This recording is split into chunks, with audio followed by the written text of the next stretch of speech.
잠깐 기도하겠습니다. 거룩하고 복된 주일날 주님 앞에 나와 예배할 수 있도록 우리의 걸음을 인도하여 주신 은혜를 진심으로 감사합니다. 이 시간 우리가 몸과 마음과 정성을 모두어 하나님을 예배하게 하시고 또 우리가 귀를 열고 마음을 열고 생각을 열어서 주님의 말씀을 듣는 귀한 시간 되게 허락하여 주옵소서. 우리 주 예수 그리스도 이름 받들어 간절히 기도드렸사옵나이다. 아멘. 먼저 부족한 종에게 귀한 강단을 허락해 주신 담임 목사님과 교회 앞에 감사를 드립니다. 그리고 또 부족하지만 저를 이 교회 소속 목사로 이렇게 받아주셔서 제 멤버십을 KMC에 유지할 수 있도록 도와주셔서 감사합니다. 오늘은 조금 전에 목사님 말씀하신 것처럼 어린이 주일입니다. 오늘이 이 코로나만 아니라면 교육관에서 뛰어노는 아이들을 볼 수도 있을 테고 또 이 교회 마당에서 제잘거리면서 뛰어노는 그런 아이들의 즐거운 모습들을 볼 수 있을 것입니다. 세상 두려울 게 없는 그런 천진난만한 아이들의 웃음소리가 그리운 때입니다. 저도 그래서 그런지 모르겠지만 저희 아이들이 나이 30이 넘었는데 다 큰 아이들의 사진보다는 제 지갑 속에는 항상 우리 애들이 유치원 다닐 때의 그 천진난만했던 모습, 그때 찍었던 사진을 지금도 이렇게 갖고 다니면서 그걸 봅니다. 그때가 제 아이 같은 거예요. 지금 다 커버린 애들은 별로 제 애들 같지가 않더라고요. 너무 끔찍하게 커버려가지고. 그래서 이렇게 그런데 이런 천진난만한 아이들에게도 참 안타까운 소식들이 많이 있고 이런 아이들에게 과연 어떤 두려움 같은 게 있을까 하는 생각이 듭니다. 이번 주가 어린이 주일인데 이 말씀을 준비하면서 이렇게 뉴스를 보다가 보니까 여러분들도 아마 그 뉴스를 접하셨겠지만 이 텍사스주의 그 멕시코랑 경계에 있는 지역에서 저 남미에서 올라오던 어떤 한 아이가 그 국경 수비대에 잡혔어요. 근데 이 아이가 혼자 넘어온 거예요. 그래서 이제 사정을 들어보니까 사정이 이제 넘어오자마자 걸리니까 자기 살려달라고 이렇게 한 거예요. 근데 이제 이 아이의 사정을 들어보니까 본래는 아버지가 엄마랑 자기들을 많이 학대해서 그래서 도망 나와서 미국의 친족을 찾아서 이제 왔어요. 멕시코 국경을 잘 넘었는데 걸려가지고 바로 요즘은 이제 코로나 때문에 바로 다시 추방당하거든요. 그래서 멕시코 국경 너머로 다시 추방을 시켰어요. 엄마랑 이 아이를. 그런데 이 아이가 추방되자마자 멕시코 쪽에 있는 인신매매단한테 이 두 그 모자가 잡힌 거예요. 그래서 인신매매단이 니네들 미국으로 넘어가면 누구랑 살 생각했냐? 거의 대부분이 넘어오는 사람들이 친인척이 있거든요. 그러니까 플로리다에 삼촌이 있었는데 삼촌한테 1인당 5,000불씩 해서 10,000불 받으면 내가 넘겨주겠다 그런 거예요. 그러니까 이 플로리다에 사는 삼촌이 뭐 간신해서 5,000불을 구한 거예요. 그래서 5,000불을 넘겨줬더니 둘 다 넘겨주면 뭐 나중에 5,000불 보내주겠다고 뭐 누가 믿겠어요. 그러니까 안 보내주고 아이만 국경을 다시 넘겨준 거예요. 그러다가 이 아이가 국경 수배대에 다시 잡힌 겁니다. 근데 그 아이가 이렇게 국경을 넘어서 국경 수비대에 잡히기까지 그 삶을 생각해 보면 이 아이는 아버지로부터도 버림받은 거고 그리고 그곳에 와서도 아버지 없는 엄마 없는 그런 아이로 국경을 넘게 된 겁니다. 이 아이가 얼마나 두려웠으면 그곳에서 국경 수비대에 잡히자마자 살려달라고 이렇게 아우성 비명을 질렀을까 하는 생각이 듭니다. 여러분들은 어린 시절에 혹시 두려운 경험 이런 거 가진 적 없습니까? 공포에 질렸던 적 그런 경험 없습니까? 저는 제 기억 속에 지금도 뚜렷한 공포의 경험이 하나 있습니다. 두려운 기억이 하나 있는데 제가 국민학교 1학년 때 크리스마스 이브 행사를 준비하던 어떤 겨울날 밤이었어요. 그러니까 뭐 크리스마스 이브가 얼마 안 남겨뒀는데 그때 이제 성탄 연습 마치고 집으로 돌아가야 되는 날이었는데 보통 이제 성탄 연습이 끝나고 나면 이제 밤이 아주 어두워지고 한 저녁 7, 8시, 뭐 겨울철 7, 8시면 어두워지잖아요.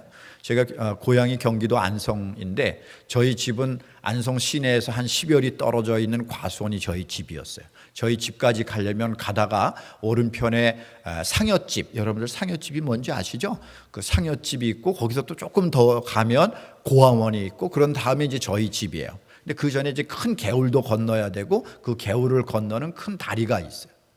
근데 한겨울에 진흙 같은 어두움 가운데 눈보라도 치는데 평소 같으면 꼭 우리를 데리러 오셨던 저희 아버지가 안 데리러 오셨어요. 그래서 시간은 너무 늦고 그래서 제 동생 손을 붙잡고 국민학교 1학년짜리가 연년생인 제 동생의 손을 붙잡고 두려움에 떨면서 그 다리를 건넜습니다.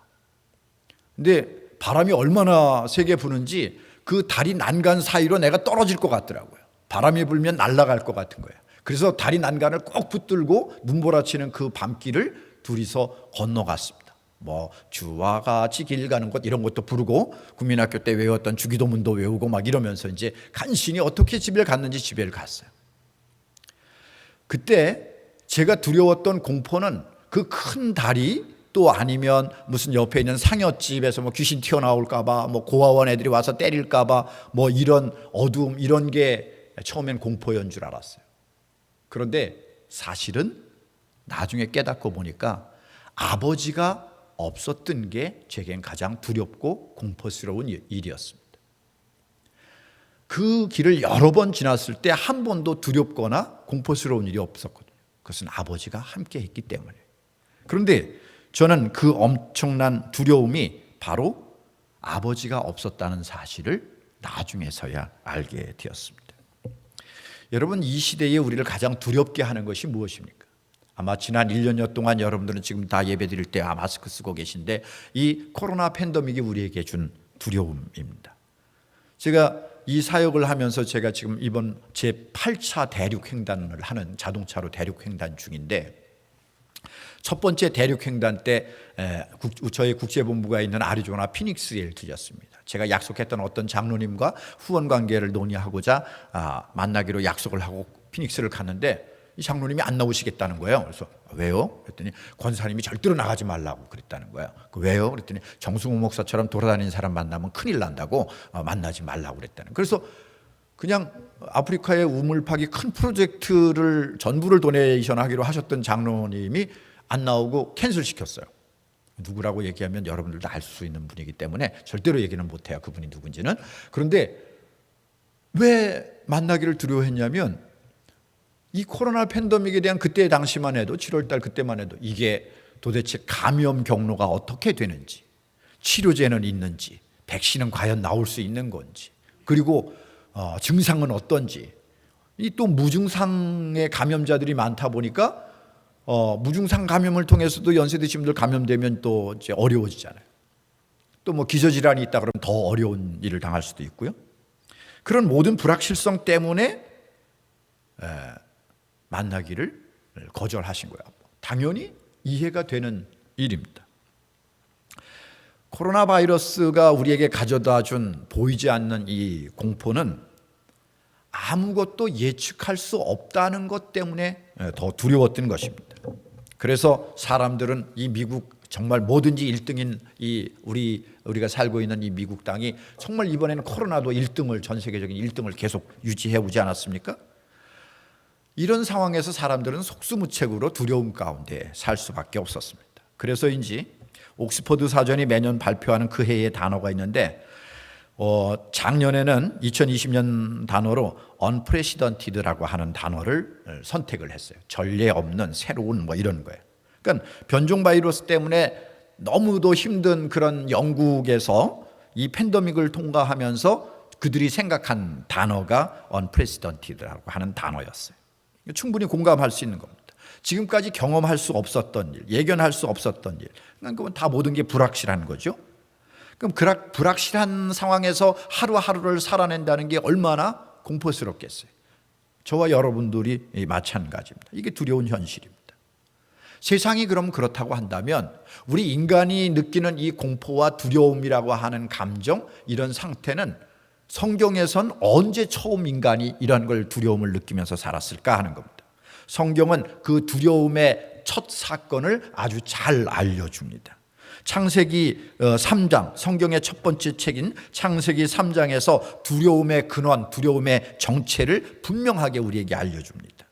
창세기 3장에 보면 아담이 범죄한 이후에 하나님께서 에덴 동산을 거닐다가 아담을 찾아 부르십니다.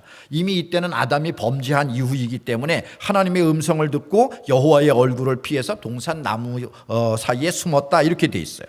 그런데 그때 여호와 하나님께서 아담을 찾아 부르시는 겁니다.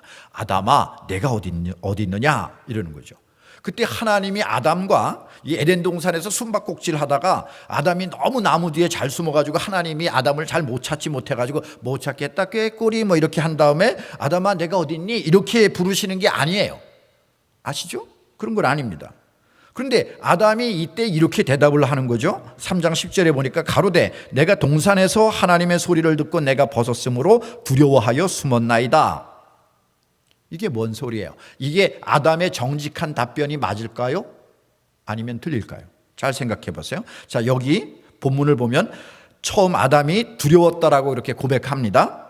그런데 이에 앞서서 두려워한 이유를 뭐라고 그러냐면 내가 벗었으므로 두렵다고 그랬어요. 이 말이 맞아요? 벗어서 두렵다, 이 말이 맞냐고요? 만약에 이 말이 맞다고 그러면 아담과 하와는 처음에 하나님이 창조해 주신 그 상태, 그때부터 두려웠어야 돼요. 왜? 하나님이 옷까지 만들어서 우리를 입혀서, 아담과 하와를 입혀서 창조한 적이 없거든요. 벌거숭이로 창조하셨지. 그럼 그때부터 두려워해야 되는데 그때는 두려운 적이 한 번도 없어요. 둘이서 벌거숭이로 잘 놀다가 왜 갑자기 이제 와서 두렵다고 그러냐고요. 벗었다고 그러냐고. 아담과 하와는 그런 적이 없어요. 벌거숭이로 잘 지내다가 갑자기 벗은 게 두려운 건, 그거는 거짓말이고 핑계입니다. 진실은 무엇이냐면 바로 하나님의 말씀에 불순종한 것, 하나님과의 약속을 깬 것, 그 약속을 어긴 이후에 그리 된 것입니다. 그래서 3장 7절에 보니까 선악과를 먹자마자 그들 그 마음 가운데 자기가 벗은 줄 알고 무화과 나무 잎을 취해서 엮어서 치마를 지었다고 그랬어요. 그리고 8절에 동산 나무 뒤에 숨었습니다. 왜냐하면 하나님의 얼굴을 피하려고. 그런데도 하나님이 그들을 찾아 부르신 거죠. 그랬더니 3장 10절에 내가 벗은 것이 두려워서 숨었다, 이렇게 얘기한 겁니다. 그런데 사실은 벗은 것이 두려운 것이 아니라 자신의 죄를 이제 알게 되니까 그 죄가 들어와서 하나님의 벌을 받을까 봐 두려웠던 거죠. 그래서 숨은 겁니다. 성경 요한일서 4장 오늘 읽은 본문 말씀에 뭐라고 그래요? 두려움에는 형벌이 있다 그랬습니다. 두려움에는 형벌이 있다. 범죄한 인간이 하나님이 지어주신 에덴 동산에서 하나님의 부르시는 소리를 듣고 처음으로 나타난 그러한 감정이 두려움이라는 거예요.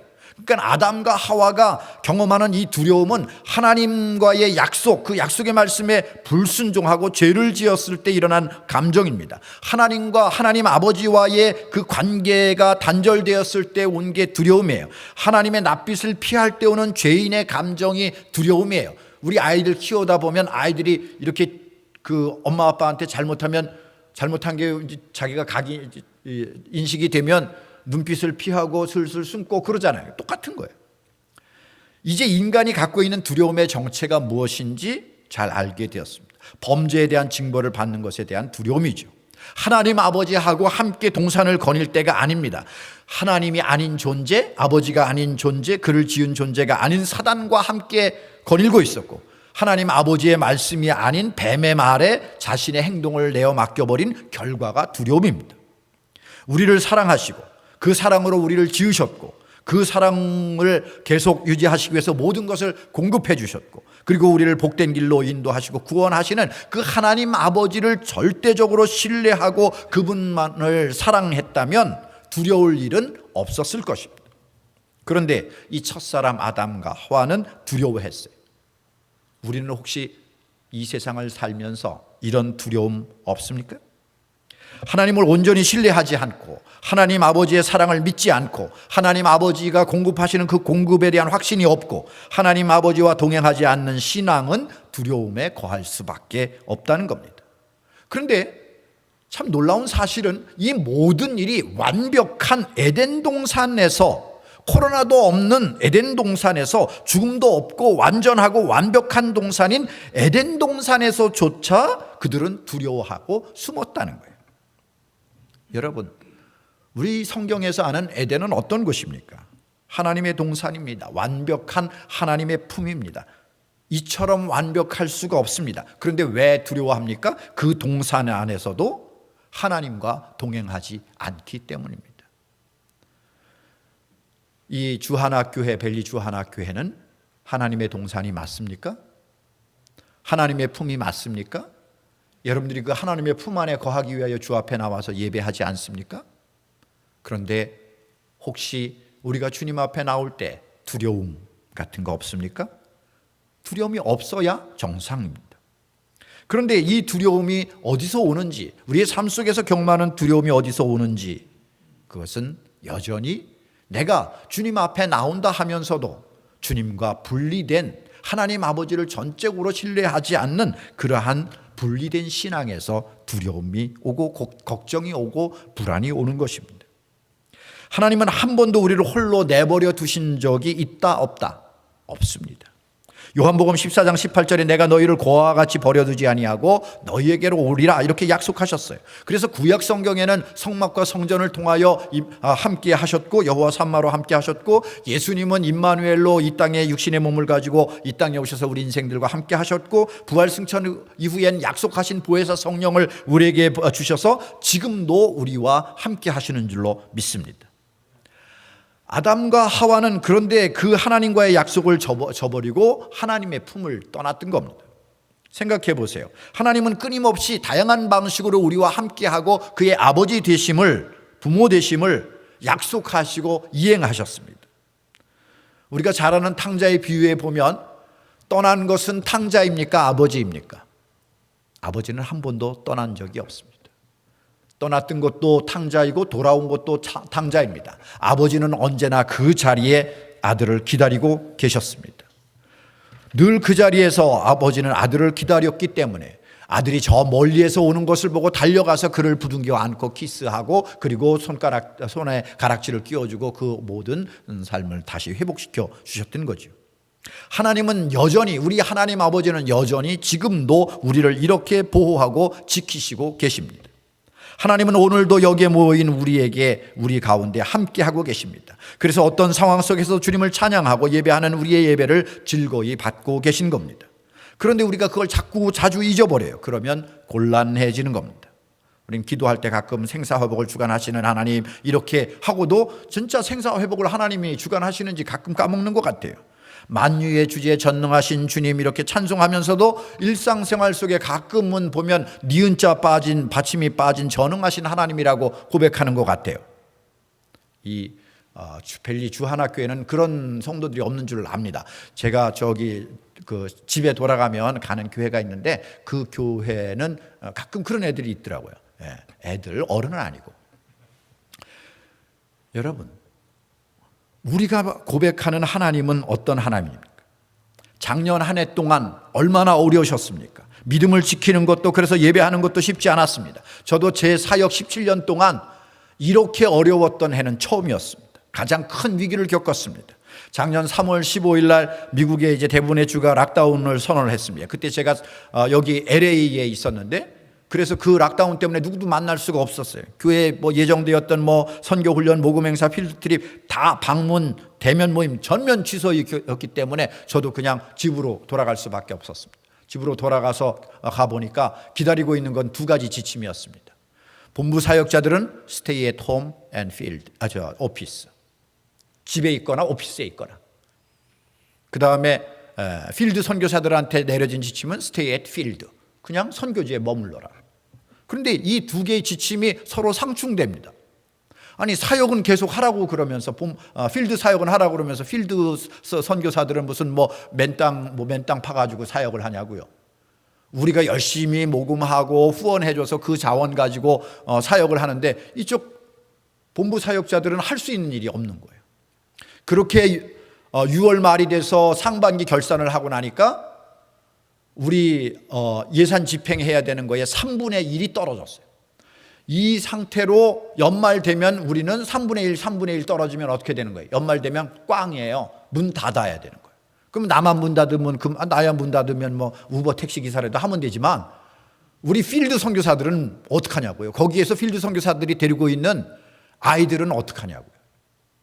그래서 기도하지 말라고 해도 기도가 저절로 나오더라고요. 기도하던 중에 하나님께서 제게 주신 말씀, 제 마음속에 생각나게 한 말씀이 오늘 우리가 읽은 본문 말씀입니다. 사랑 안에 두려움이 없고 온전한 사랑이 두려움을 내어쫓나니 하는 이 말씀이었습니다. 모든 사람들이 두려워서 락다운 상태로 이렇게 있는 이유가 뭘까? 그건 두려움이었구나. 근데 왜 두려워할까? 그것은 하나님의 사랑이 나에게 없기 때문이구나. 하나님의 사랑이 없어서 그렇구나. 하나님의 사랑만 있다면, 하나님의 사랑에 대한 신뢰만 있다면 두려울 게 없겠구나, 이런 생각이 들어서 제 차 끌고 그리고 동서를 미국 대륙을 횡단하기로 시작했습니다. 어차피 많은 큰 대중 모임이나 지금이나 이렇게 이제 모여서 그나마 50% 뭐 25% 예배드리지만 뭐 그것도 불가능한 상황이었으니까 가가호호 한 사람 한 사람 대면에서 1대1 신방하듯이 그렇게 사람들을 만나자 이렇게 생각했습니다. 그렇게 작년에 7번 돌고 올해 지금 8번째 다니고 있습니다. 제가 타고 다니는 차가 뭐 특별히 좋은 차이거나 무슨 뭐 방탄, 뭐 방호가 잘 돼 있는 특수 차량이 아닙니다. 요 바깥에 가면 저기 그 혼다 어코드 한 10몇 년 지난 차 있어요. 시커먼 거. 저거 가지고 여태까지 다녔습니다. 뭐 저도 그냥 여러분들하고 똑같은 그냥 보통 사람입니다. 저라고 무슨 뭐 슈퍼맨 아니라고요. 저도 기저질환자예요. 당뇨병 좀 도수도 높은 그런 기저질환자예요. 저도 걸리면 한 방에 가는 사람이에요. 그래서 저희 집사람이 매우 걱정하고 우리 애들이 그러지 말라고 그러는데 다른 방법가 없더라고요. 뉴 노멀 찾아야 하는데 저는 그랬습니다. 세계 1위의 확진자와 사망자를 가진 우리 미국의 대도시들을 하나하나 방문하면서 하나님의 사랑이 무엇인지 또 하나님 아버지의 사랑을 필요로 하는 이들의 필요가 무엇인지를 함께 나눌 수밖에 없었습니다. 그런데 두렵지 않았습니다. 왜요? 하나님의 사랑이 나를 강권하기 때문이었습니다. 다른 특별한 무엇이 있었던 것도 아닙니다. 저만 특별한 것 가지고 있는 것도 아닙니다. 여러분들 다 하듯이 이렇게 마스크 한 장 쓰고 그리고 손 세척 열심히 하고 거리두기 가능하면 하고 이러면서 만났습니다. 그런데 이 사랑의 정체가 무엇인지, 하나님의 사랑의 정체가 무엇인지 보니까 하나님 아버지는 그렇게 죄로 오염되었던 이 세상에 가장 약한, 오염되기 가장 쉬운 어린아이의 모습으로 이 땅에 오셨고, 그런데 그렇게 온 이유는 이 죄라고 하는 치명적인 바이러스에 비하면 사실 코로나 바이러스의 치명률은 1.8% 내외입니다. 그런데 죄의 바이러스의 치명률, 치사율은 얼마입니까? 100%예요. 죄의 삭은 사망이에요. 그런데 이 죄악의 바이러스에서 우리를 구하시려고 죄가 만연한 이 세상에 가장 바이러스에 취약한 연약한 아이의 모습으로 주님은 이 땅에 오셨어요. 그것도 갓난 아이의 모습으로. 왜요? 우리를 사랑하셨기 때문에 우리를 구하시려고 그렇게 오셨던 거예요. 그리고 그 피로 우리를 살리셨어요. 그리고 그 하나님은 그 두렵지 않는 사랑을 가지고 이 세상에 오셔서 십자가에 죽으시기까지 그 죽음을 가지고 당신의 사랑을 보여주셨고 그 죽음을 넘어선 부활로 그 사랑의 능력이 얼마나 강력한지를 확증시켜 주셨어요. 이 하나님 아버지의 사랑이면, 그 믿음이면 뭐가 두렵겠습니까? 그런 하나님 아버지의 사랑이 나와 함께 하는데 말이죠. 두려움을 극복하는 사랑은 단순한 감정이 아닙니다. 하나님 아버지와 함께 한다고 하는 의지적인 결단, 그 믿음으로 내딛는 그 발걸음입니다. 여러분, 사랑으로 결혼하잖아요. 그러면 사랑으로 살아가는 그 가정에서 가정을 화목하게 유지하는 데에는 사랑 하나면 전부 다 해결이 저절로 되던가요? 아니에요. 그 사랑스러운 가정을 화목하게 유지하기 위해서는 더 많은 노력과 의지가 담긴 헌신이 필요합니다. 하나님 아버지와 함께 살아가는 그 길도 마찬가지입니다. 우리가 벅차오르는 예배의 감격을 누리는 것도 마찬가지입니다. 두려움을 넘어선 하나님의 사랑에 대한 그러한 벅차오르는 예배의 감격을 여러분들이 함께 누릴 수 있길 주의 이름으로 간절히 축원합니다. 지난 1년 동안 코로나 팬데믹 상황에서 그 두려움을 넘어선 사랑의 여정으로 나누어진 하나님께서 공급하여 주신 그 열매가 얼마나 놀라운지 모릅니다. 올해 PPP 2차 론을 받으라고 그러더라고요. 그런데 그 조건이 마이너스 25%가 돼야 된대요. 제가 분명히 말씀드렸어요. 상반기 결산했더니 3분의 1 떨어졌어요. 연말까지 계속 그 상태로 가면 우리 문 닫아야 된다고 그랬어요. 그런데 연말 결산을 하고 보니까 어떻게 됐을까요? 25% 떨어진 게 아니라 25%까지 성장한 건 아니지만 PPP론을 받을 수 없는 자격 정도로 도리어 성장했습니다. 하나님이 우리에게 부어주신 그런 놀라운 복입니다. 성경은 분명히 우리에게 약속하십니다. 두려워 말라. 그런데 하나님은 그냥 두려워 말라고 명령하신 것이 아니에요. 꼭 거기에 붙여진 것이 있습니다. 우리가 뭐 두려워 말라 이렇게 말씀하시면 저절로 우리가 용기가 생겨가지고 막 활동하고 그렇게 되나요? 아니잖아요. 사람이란 공포스러운 일, 이렇게 뭐 안위가 위협받는 일 이런 게 생기면 두려운 감정이 일어나서 몸에 방어 기제들이 발동하고 그 위협에 대비하는 건 정상적인 겁니다. 그런데 하나님께서 뭐라고 이야기하시냐면 이렇게 말씀하세요. 두려워 말라. 내가 너와 함께함이라. 내가 너를 도와주리라. 내가 내 하나님이 됨이니라. 너를 굳세게 하리라. 참으로 너를 도와주리라. 나의 의로운 손으로 너를 붙들리라. 이렇게 약속하신다니까요. 우리의 인생에 두려움 때문에 생기는 여러 가지 일들이 있지만 그 모든 것 속에 하나님께서는 함께 해 주신다고, 하나님 아버지는 함께 해 주신다고 약속하셨습니다. 그래서 요한복음 14장에 마음에 근심하지 말라 하시고 보혜사 성령을 약속해 주셨죠. 그 보혜사 성령으로 충만했던 사도 바울이 디모데후서 1장에 뭐라고 이야기하냐면 하나님께서 우리에게 주시는 마음이 있는데 그것은 두려워하는 마음이 아니요 오직 능력과 사랑과 절제하는 마음이라 그랬어요. 두려움은 하나님으로부터 온 게 아닙니다. 하나님과 함께, 하나님 아버지와 함께 하면 두려울 게 없어요.